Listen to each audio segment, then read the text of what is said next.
તારીખ 19મી ઓગસ્ટની સાંજે ઈદનો ચાંદ દેખાતા તારીખ 20મી ઓગસ્ટને સોમવારે પ્રાંતિજમાં ભારે હર્ષોલ્લાસથી ઈદ ઉજવવામાં આવી હતી.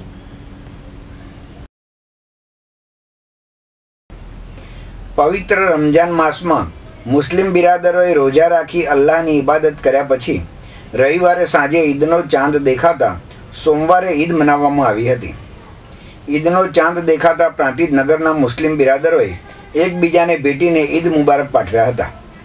ઈદના દિવસે નાના બાળકોથી માંડી વડીલો સહિત સૌ કોઈ નવા કપડામાં સજ્જ જોવા મળ્યા હતા. ઈદની પૂર્વ સંધ્યાએ પ્રાંતિજના બજારોમાં ખરીદી માટે ભારે ભીડ જોવા મળી હતી. ઈદના દિવસે મહેમાનોને સ્વાગત માટે મીઠી ખીર આપવામાં આવે છે.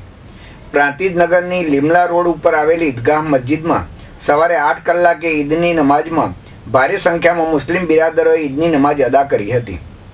પ્રાંતિજ નગરની ફતેહ ઇસ્લામ મસ્જિદ, મંસૂરી મસ્જિદ, જુમ્મા મસ્જિદ, જંગલીસા મસ્જિદ, બહારકોટ મસ્જિદ, નગીના મસ્જિદ અને પાડાની મસ્જિદો રોશનીથી શણગારવામાં આવી હતી.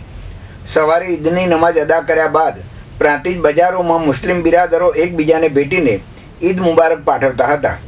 આમ પ્રાંતિજમાં ભારે હર્ષોલ્લાસ સાથે રમજાન ઈદનો તહેવાર ઉજવવામાં આવ્યો હતો. પ્રાંતિજના પ્રતિનિધિ રમેશ મિસ્ત્રી સાથે રસિક સોની, સિટી ન્યૂઝ, હિંમતનગર.